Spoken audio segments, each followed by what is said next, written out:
तो यज्ञ होगा तो पर्जन्य आएंगे, धरती पर संतुलन होगा। क्योंकि यज्ञ केवल गौ माता से ही हो सकता है, गौ घृत से यज्ञ हो सकता है। देखो हमारा भैंस से कोई बैर नहीं, वो निरीह प्राणी है, सम्मानित प्राणी है, पर विश्वास कीजिए भैंस के घी से यज्ञ नहीं हो सकता, कभी नहीं। वो करना भी नहीं चाहिए, कभी मत करना। भैंस के घी से यज्ञ नहीं होगा, वो सर्वथा निषेध है उसका। वो मिलती भी नहीं कहीं पूरे संसार में, यहीं कहीं मिलती है ना, कभी नहीं। भैंस के घी से यज्ञ नहीं होता। और दुर्भाग्य हमारा, देखो हमारे देश का, लोग कहते हैं देशी घी है, तो देशी घी का मतलब गाय का घी या भैंस का भी हो सकता है। मतलब देशी घी की है चीजें। देशी घी मतलब, देशी घी माने क्या? केवल गाय का घी या इसमें थोड़ा भैंस भी है? तो फिर लोग सर खुजाने लगते हैं कि ये तो पता नहीं देसी घी है। देसी घी की चीजें हैं हमारा। देसी घी माने क्या? केवल गाय का। सच मानिए 6 महीने, 6 मास, ऐसा ही आयुर्वेद का प्रयोग है। कुछ 6 महीने केवल गौ पदार्थों को डिपॉजिट करें अपनी बॉडी में, केवल 6 महीने के लिए गौ के पदार्थ हमारे शरीर में जाएं, तो संपूर्ण विकृतियों का नाश हो जाएगा और आप में क्या भक्ति का प्रकाश होगा,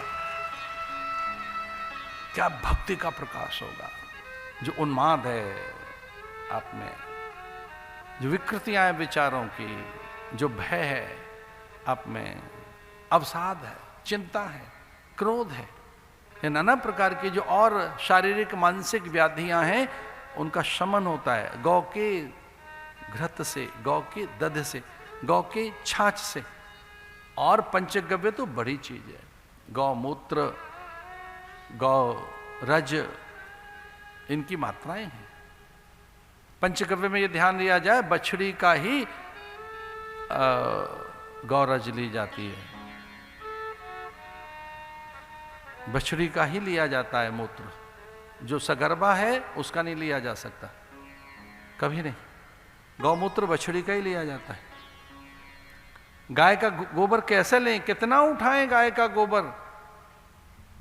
गंधद्वाराम दुरादर्शाम नित्य पुष्टाम करीषणीम ईश्वरीम सर्वभूतानाम तामेहोपभये श्रियम। जो गाय के गोबर पर श्वेत झिल्ली होती है उसे करीषणी कहते हैं। वैसे संस्कृत भाषा में गोबर का नाम है करीश। करीश गोबर को क्या कहते हैं? करीश गोबर का नाम है संस्कृत भाषा में।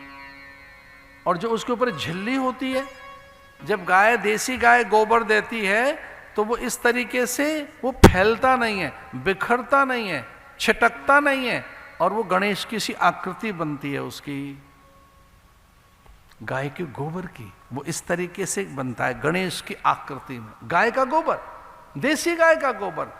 और उसमें श्वेत झिल्ली आ जाती है, और उसका जो टेम्परेचर है वो ह्यूमन टेम्परेचर जितना होता है, उसका तापमान, गाय के गोबर का तापमान उतना ही होता है जितना मनुष्य के शरीर का तापमान होता है, केवल, और किसी का गोबर में नहीं। और वो जो गोबर है गाय का, उसको ऐसे हाथ से नहीं छुआ जाता, कपड़े से लें। और कितना लेना है ध्यान दीजिए, जैसे ध्यान दें, कल्पना कीजिए कि 100 ग्राम, 100 मिलीलीटर, ग्राम या मिलीलीटर मान लें, तो 100 मिलीलीटर जैसे मान लो दूध है, तो आधा दही 50 मिलीलीटर हो गया। उस 50 मिलीलीटर का आधा लें घृत, 25 हो गया। फिर 25 का आधा लें, यानी 12.5 मिलीलीटर मूत्र, उस 12.5 का फिर आधा कर दें, 1 चम्मच जितना निकला।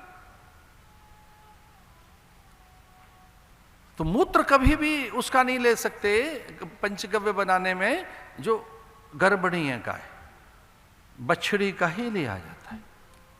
और ऐसे ये पंचगव्य जब बनेंगे, रस, गौरस जो कपड़े से छान के निकाला जाएगा, वो बीमार न हो, वो कभी मां न बनी हो, उसका गोबर लिया जाएगा। ध्यान रखना, पंचगव्य की विधि बता रहे हैं हम।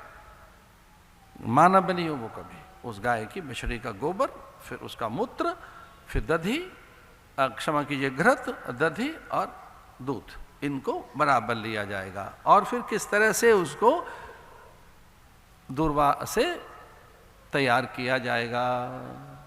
ये पंचगव्य, इनमें इसे और महान करना हो तो इसमें बिल्वपत्र का रस लिया जा सकता है, तुलसी भी डाली जा सकती है। इसमें इसकी विधियां हैं, फिर इसमें केसर कैसे डालें, इसमें जावित्री कितनी पड़े, इसमें थोड़ा जायफल कितना पड़े, नटमैग, फिर क्या औषधि बनेगी वो, क्या बात है।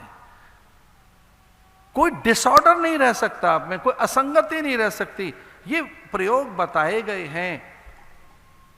और एक बात ऐसी कहना चाह रहे थे जो याद रखनी है आपको, जो बहुत याद रखनी है। गाय इस धरती पर है, उसकी सबसे महंगी चीज उसका गोबर है। दूध तो बायो प्रोडक्ट है उसका, वो तो यूं ही मिल ही जाएगा। दूध के लिए गाय नहीं आई इस धरती पर, गोबर के लिए आई है, मूत्र के लिए आई है। गाय का दूध तो अमृत है, फिर उसका दधी, अरे तक्र। और कई लोग तो लोभी ऐसे हैं, उसके बच्चे को नहीं पिलाएंगे, जरा सा उसके थन तक बच्चे को लेकर गए और फिर पकड़ कर छीन लेते हैं उसका। अरे उसके हिस्से का दो ना। तो अपने बच्चे को तृप्त करने के बाद वो आप जानते हैं कितना पिलाना है बालक को, उतना फिर जो बचा हुआ दूध है वो तो अमृत है। मैं आपसे विनय करता हूं, संभव हो सके तो गाय के दूध की ओर लौटें, गाय की ओर लौटें, गाय की ओर।